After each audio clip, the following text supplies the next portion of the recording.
Hey Pete, Hello. hello, hello, hello. Happy Friday. Happy Friday. Hi, how's your week been? Ups and downs, I think. Um, we had another hacking incident. Well, I say hacking as a kind of loose term.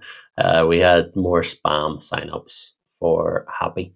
So we were dealing with that last week with Idea Pilot, and we've been dealing with it again this week with Happy. And kind of strange with Happy because we have a captcha on it, Google's reCAPTCHA, and Yeah, it's strange how they've still been able to get 5,000 signups even though there's a captcha. So they're obviously doing something, whether that's a click farm or using AI to solve the captcha. So bizarre. Like, I don't know how it's affordable to have someone doing that when all you're getting out of it is sending one email that isn't even designed nicely for your use case.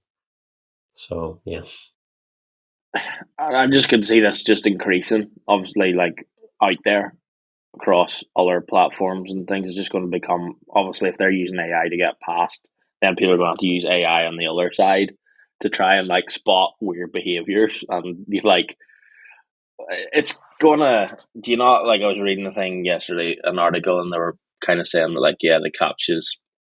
There's going to be captures plus a lot more. It's like you're gonna have to need some AI products like where's this person in the world? Have they come here before? What's their time zone? Where are they clicking? It's like investigating every single person that's coming to you.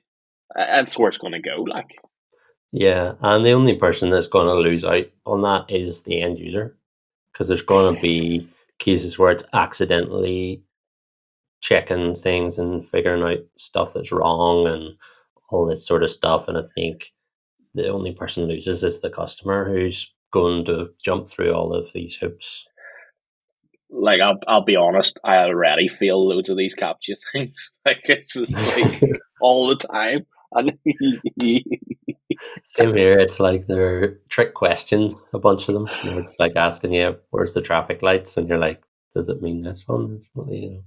yeah, it's like there's two sets you cross, and then there's one that like is straddling two lines, and then there's one that's just like a tiny little bit, and you're like, why am I sitting here for a minute trying to get through to this website? Yeah, exactly. My gosh. So what steps did you take, or what did you put in place? Would you already had most of the infrastructure there? Or? Yeah, so we had most of the infrastructure there on other projects. Our kind of issue is that we launch so many products that you sometimes forget to copy this module across or whatever, and we have to make sure that when one of our sites gets an attack in this sort of way that we copy it across to every other site. So that's what I'm in the process of doing today, just to make sure everything's protected. The main thing is they're using like the first name field to put in links to their casinos or whatever sites, and they're relying on the fact that whenever you sign up for our service, we send you an email to confirm your email address, and it says hi first name. And so they're getting their spammy link in those emails. So there's two kind of fixes. One is sanitizing the email or the name field to like make sure we strip out links and stuff. But the second, which I've done anyway, is just instead of saying hi first name, you just say hi or hello friend or something like that. And they're never getting any of their data into our email service. And does the link come through the email as clickable then? For No, like, it's not clickable or anything like that. It's just coming through as text because that's what they've put in as their name. So it's not even clickable. I don't know how it's worth their while bypassing our sites to like get these linked to people's inboxes. The conversion rate must be absolutely abysmal. because like if it's not even easily clickable, like who's going to then be like, oh, I'm going to copy this weird link into my browser and let it go? Exactly. So that's why I can't understand with Happy having reCAPTCHA on it.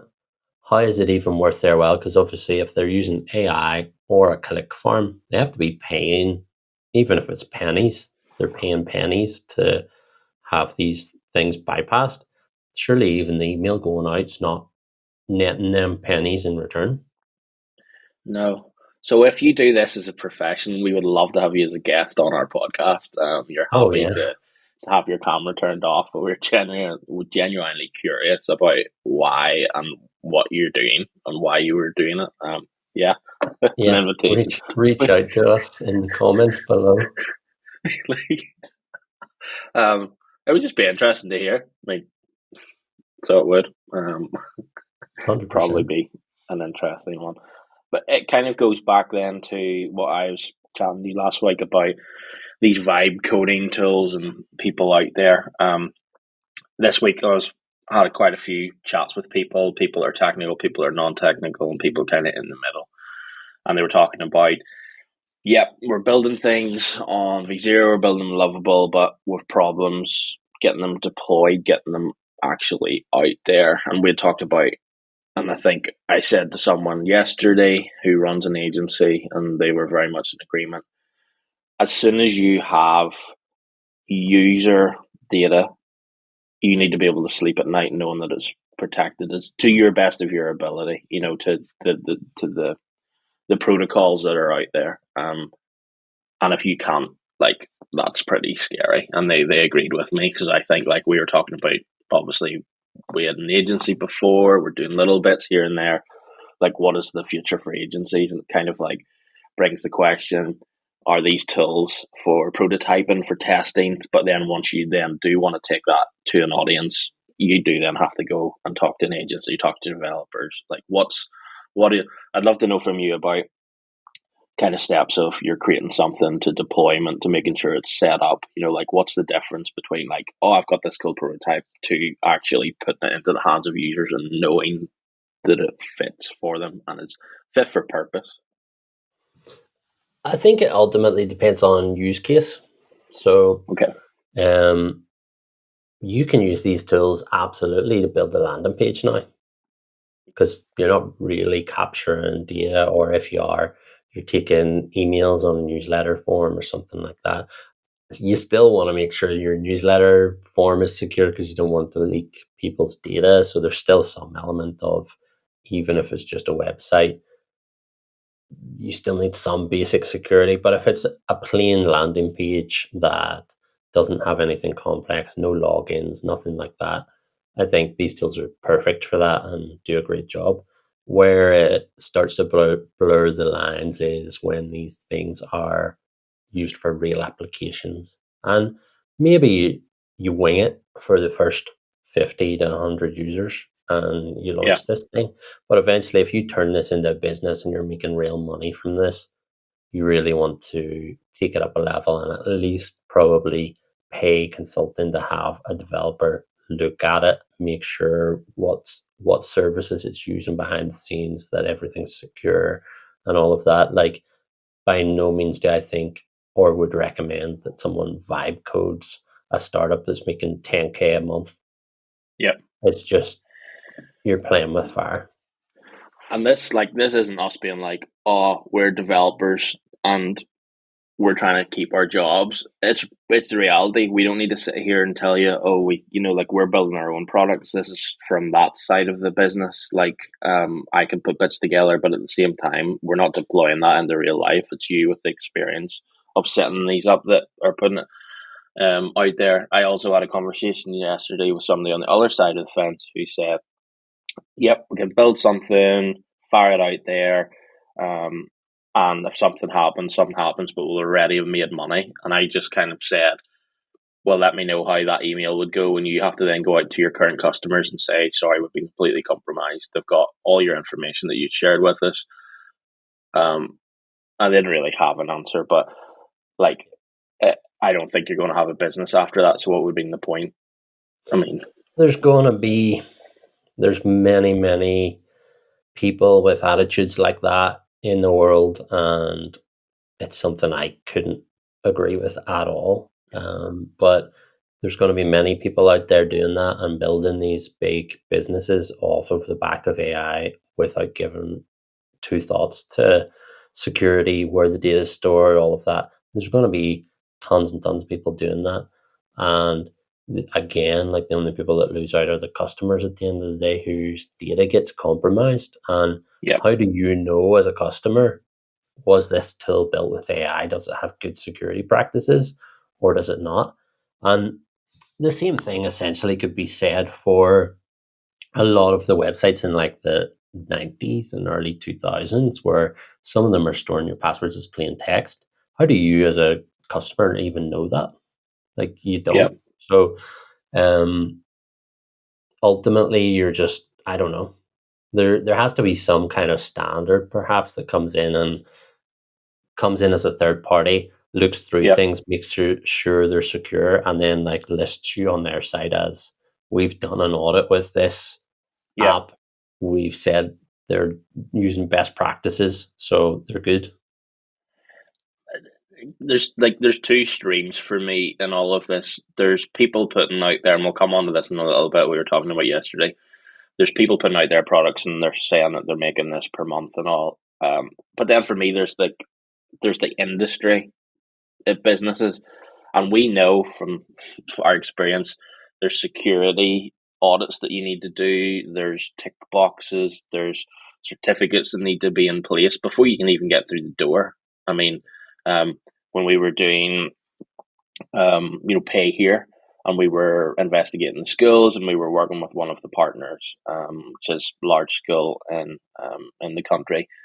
We talked to somebody about the security who worked in the space, who was an independent, and asked what way it was set up, what it was built.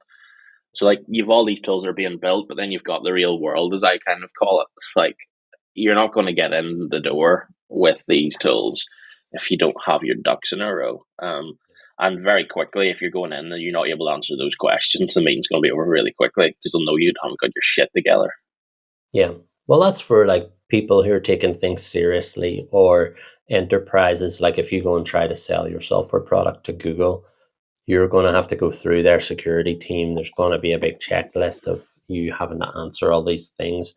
But like if you build something, vibe code it, and sell it to consumers or micro businesses, they're not asking you any of those questions.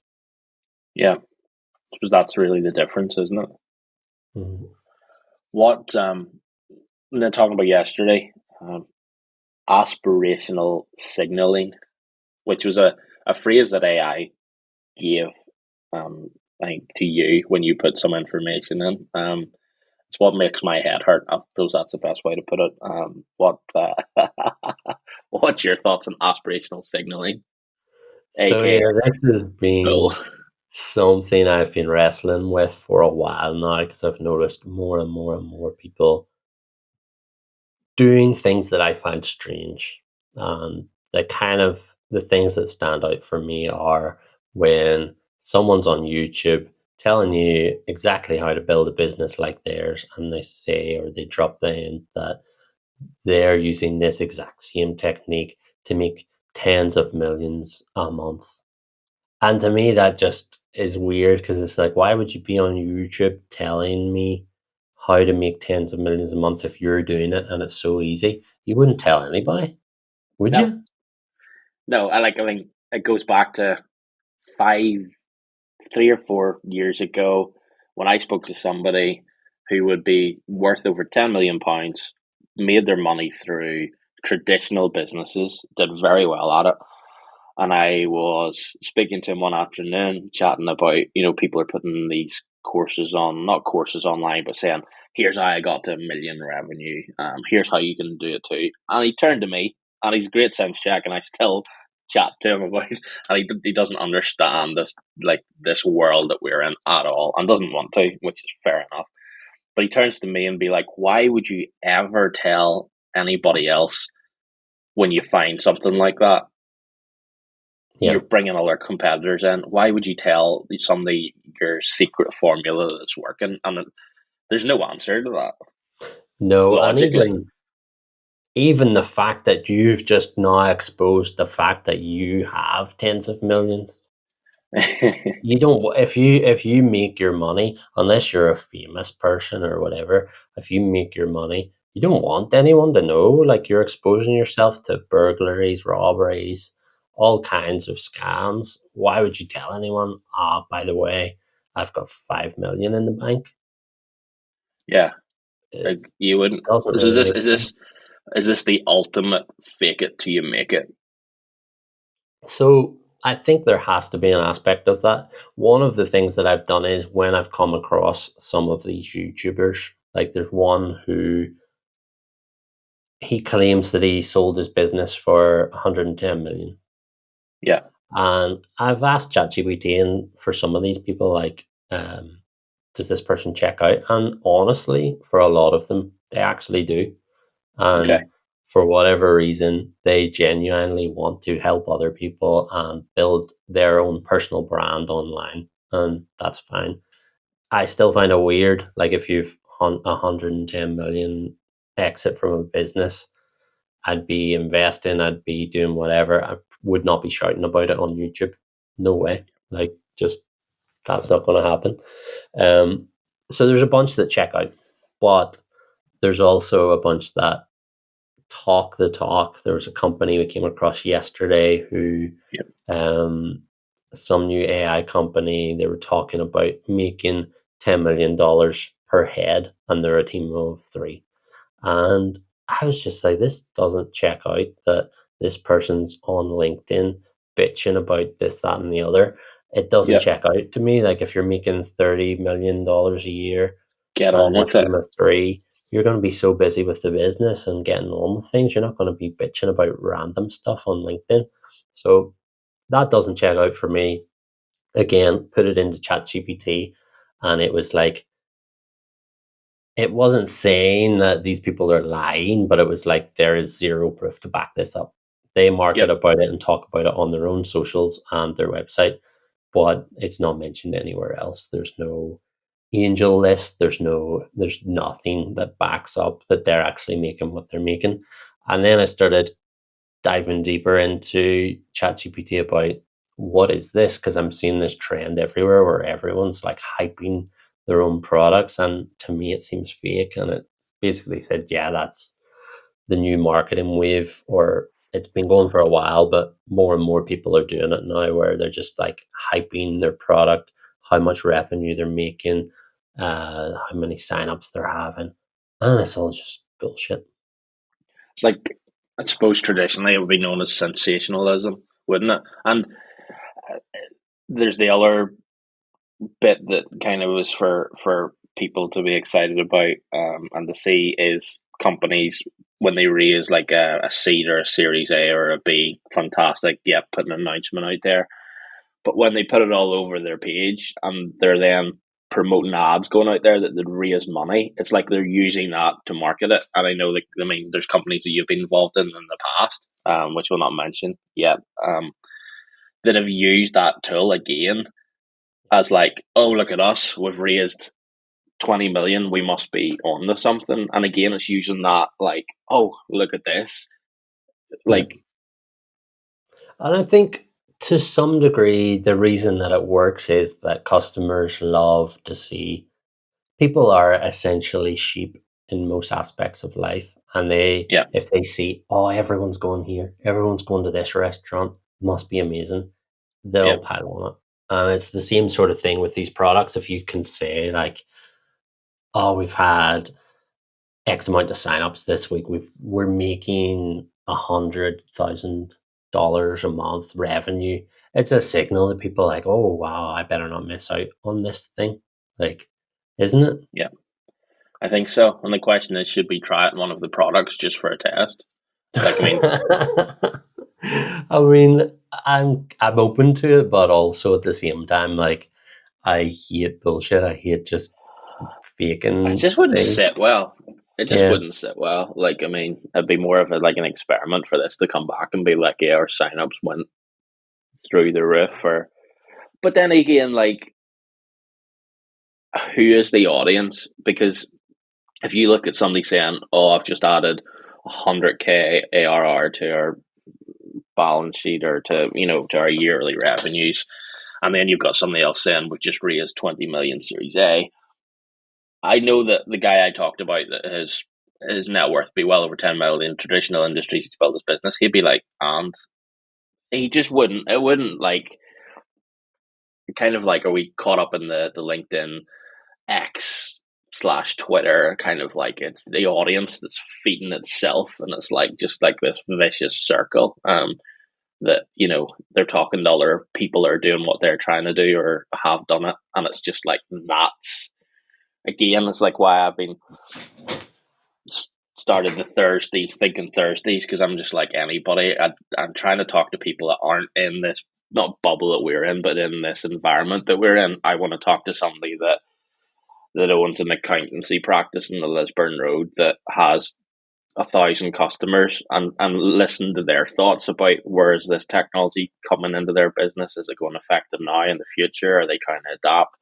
I showed you yesterday, got a message from a commercial property agent business in Belfast, and they're like, we're exploring, AI. Like, that's for me what's interesting.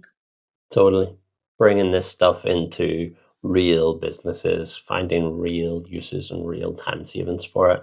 Whereas I think there's so many of these AI tools that are shipping for just problems that don't exist. Yeah, and it's like there's going to be like not a bubble that bursts, but it's going to come. It's like, oh, it's all done, and then the rest of the world will be like, what? What's happened? It's just like if you go on the LinkedIn and Twitter, it's running, or X, it's running a million miles an hour, and then like it's all over, and then the rest of the world, I don't know. It's like there's some film I used to watch. I don't know what it is if I could find it, and it's like somebody opened the fridge and there was like this little micro world in it, and I don't know if you ever seen it. Do you know what I mean? And like Yeah. they started off with cavemen, and then they went to war, and then like they advanced so quickly, and then there was like a nuclear event, and it just like gone. But it was in the space. It was in the space of a couple of minutes of this guy looking into the fridge, and I Yeah. think that's kind of what's happening with AI. The rest of the world's like, what's going on here? What are these people at? They're running a million miles an hour. They're like they're starting, middling, and ending, and everyone Yeah. else is like, slow down. Yeah. Like, and then it comes around to another thing we've seen this week. Oh, there's going to be 10 times more founders. Is there 10 times more customers out there? Yeah, that's the thing. Like, that's how it's going to shape out. And it still comes down to that thing of there's 10 times more founders, there's 10 times more people trying to get the attention of these customers. It just doesn't scale. No, it doesn't. And it's the point that you've made before. We're moving 10 times faster, but are the customers that we're trying to talk to moving 10 times faster? So, Yeah. like, I think the sales cycles are longer because people are like, oh, we don't want to get involved with something too quickly. I think it's actually making people being more considerate in terms of what they want to use or what they want to test. They're kind of like they're dipping their toe in a little bit from talking to people in proper industries is the real world. I mean, I would call it. They are being more considerate about what they're trying, and making sure the security's in order, which comes back to the point of like somebody turning up like, oh, I've vibe coded this in the last couple of weeks, I want to put it into your business. Yeah. No, like Not happening. no. Um, but I just don't really see where the cycle kind of ends. I think it's going to be happening for another 6 months at least. I don't see where. I think a lot of things will play itself out. A lot of these kind of crazier things will come and go probably in the next, and I think that's what we've talked about. We're heads down, we're launching things, we're testing things, we're co-creating with other people in niche industries, but we're trying to just keep our ship steady, and not like you know Not get too involved in these trends. yeah, Yeah, I think that's the way to go. Like, again, it's a gold rush right now where there's these new capabilities, there's these new tools that can do things that you couldn't do before, and I think eventually after a certain period of time, things will just settle down in terms of capabilities, what you're able to do with software, and these people that are jumping in it right now because they're hearing these crazy stories about who's making this amount per month and all of that, that's going to die down as well. And like, we've been building products online for 20 years, so we're still going to be building products online. These people that are coming in to do it now because it's a gold rush, they're not going to be building online products again after the craze dies down. It's kind of like the Instagram influencers and all that nonsense has kind of come over to the tech world, isn't it? You know that they were on Instagram. They're like, "Oh, we've got a Lamborghini, we've got these bags with this house, we're going on these holidays." It's kind of like tech. People are looking at that and they're like, "Yeah, we're making 100K MRR, and we're adding 50 a week," and Yeah, like it seems to be a replication of that.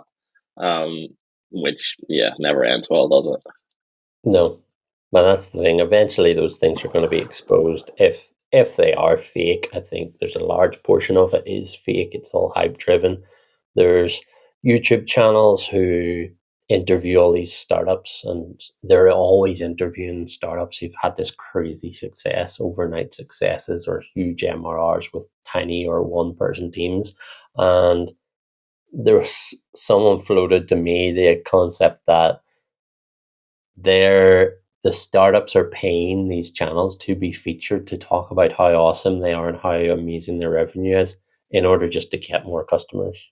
Like it's all fake and paid for just to market themselves. Is this like a case of startups selling to startups? Yeah. Or at least tech people selling to tech people. Yeah, because I think LinkedIn's just turning more into people that are the same selling, trying to sell to each other. And Mm, like, I do think that more traditional industries are peeling back a little bit. Like, you know, like accountants are now maybe not on as much. They're like, especially that the conferences are happening again, they're doing business there and they're reaching out to their local, you know, they're doing BDM and traditional ways. They're getting on phone, they're doing cold calls, they're doing adverts, they're running events, they're supporting local sports teams. It's like, that's the real world. It's like all these people are selling to each other. It's like the meme, you know, the Spider Man one where there's five of them, they're all pointing at each other in a circle.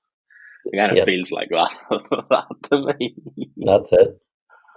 Like I mean, we've one of our projects is in wealth management, and I'd sent a message to an individual in February, and they responded last week. Okay, yeah, just you know, checking out my LinkedIn now. They're doing business somewhere else. It's not as if that Exactly. person's up, you know. So it's like okay, and you know, the message is the response rate hasn't been maybe again it's that specific industry, but they're not on hunting for business. They're not on like they're not spending their time on LinkedIn. And I think it's just like there's a whole big world out there. There's conferences, there's cold calling, there's writing letters to people using a pen and paper. Like I Yeah. just think I think that kind of shows us as well, and it's taken a long time to learn that is if they're not actively engaging in LinkedIn in some capacity, or you find it hard to break through in that channel, then maybe we should just be phoning these people, yeah, yeah, you just don't get like knocking on their doors. yeah, exactly. Sending them a letter, calling in with them, inviting them to something, having a road show. It's gonna be more things that we'll be testing. So it is. And then the agency side of things that we were talking about earlier, it's like is there going to be more or less agencies out there, you know, from development point of view? What do you think? It's easy to judge right now and say like, oh, people can do this stuff themselves now. Like, there's going to be no need for agencies anymore, and I think the inverse is actually true. And what's going to happen is you've 10 times more founders, maybe even 100 times more founders building these things. And yes, there's going to be a lower success rate, but there's still going to be more startups making money in 5 years than there is today. And that business and economy is going to boom. It's going to be bigger. So and as these people vibe code or develop these products in basic ways, there's going to be need for agencies, developers to take them on to be actual secure production applications. And I think the more money and the more people making money in the space just means the more need for technical people at the end of the day.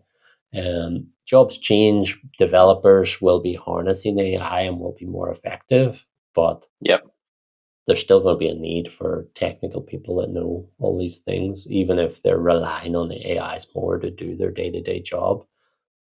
The average person's not going to be more skilled because of AI than a software developer is today. Like a software developer with AI, knowledge is still going to be a level above that can actually secure these things and make them production ready.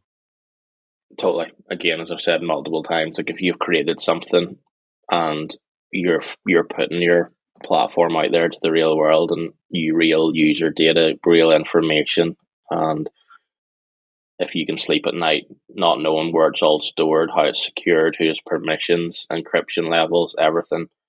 It's not something that I could do. Maybe there is people that could do it, but again, if there's a vulnerability there that's exploited, and you're going and having to email all your customers to say that, you're trusting, trust kind of gone at that stage, isn't it? And you kind of, yeah, it's going to be an interesting world. Because again, like there's people out there that are very advanced in terms of what they could do to get into platforms. It's scary what the levels of people are out there. You're just trying to do it to the standards that are already out there, and to the best that you can. Yeah. So, with this in mind, Yeah, what do you think happens? So let's say, for argument's sake, an agency with developers who are all harnessing AI are, let's say, for argument's sake, three times more effective at shipping code, at shipping products. So your development team's now three times better, three yeah, times faster. yeah. What does that do with pricing models for agencies? Do you think agencies need to be slashing their pricing, or what do you think's going to happen there? I think it kind of needs to move away from the per hour per day rate to deliverabilities. And yes, it might be faster than before, but I think you're going into partnership with a technical team that is building your vision, making it secure, and supporting you and backing it up. I do think there is going to be agencies that are propping up saying we'll do it for half the price than anybody else. There's going to be that race to the bottom, but there was that race to the bottom when we were doing this 5 years ago. And it kind of goes back to one of my first roles out of university, Fleet Financial, and it was Damien Campbell, who's been a mentor, and he said, like, the product that they do might be more expensive, but we can justify why. When something goes wrong, we're the ones that are there to help to keep your business afloat. And he was right. But there was even people in that industry that were coming and trying to undercut, and then you would have customers that are like, okay, it is cheaper, I'm going to go with them. A lot of them came back and be like, yeah, we did that, and we returned the vehicle, and they then tried to charge 5 grand at the end. There's all, and the support wasn't there, so it ended up maybe being a worse experience, and they probably paid the same or more than they would have if they'd have kind of gone with that company. And I think the agency model's the same. You're paying for the expertise. You're paying for people that have been there and done it before and that can support you. But there will be a race to the bottom, and it's going to be interesting for agencies. But I think there could be more work. But they do need to. I think there will be a shift in terms of deliverables, because people are asking like, "Oh, but," and they're hearing this. Everything's faster now. Developers are using this to do it.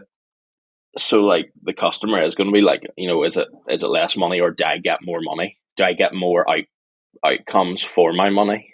It is going to play out Yeah, that I way. think that stuff's important to think about as well, because there's always customers who are price sensitive, and if they Yep, can always. get the same thing delivered for cheaper, like, they will. And there's customers who will have these cheap offshore dev teams because it's cheap, and they're not getting the same quality as having a bunch of people in a room together and with a product team who can give them better instructions, better product stuff and product thinking. And there's always the price sensitive people that just go for the cheapest price. They'll put out three quotes and they'll pick the cheapest one. And those people are going to still be there. Those types of people are probably going to be more demanding and want more in this era of AI. And I think ultimately, like, we found those are the types of customers you want to avoid because all they're looking for is the cheapest thing possible. Like, we always pride ourselves on quality of work and delivering the best quality product. And we want to work with customers who appreciate that and want that also. And I think it's easy as well to say developers writing the code can now write the code 3 times faster. Let's say, sake of argument, 2 or 3 times, I don't know. It's another thing to plan who the ideal customer is, what way the product should work, the feature set, all of that sort of stuff, and test it and test it with real users and make sure Yeah, it's actually working once you get it into the hands of your users and all of those things. So there's actually like development and writing the code when it comes to product. It's actually a rather small piece of the big pie of figuring out everything. And I yeah, think that's where maybe agencies can add a lot more value is around all the other pieces, not just the code, around helping you market it, helping you with design aspects, landing pages, what copy you should write, who you should target, what channels you should go after in order to find the customers. And I think there's probably 90% of the work of launching an online business is actually nothing to do with code. yeah. No, I totally agree with you. And I say the prototype industry is moving fast, and things have totally changed there. But again, when it comes to putting your products into traditional industries or industries that are out there, nothing has changed.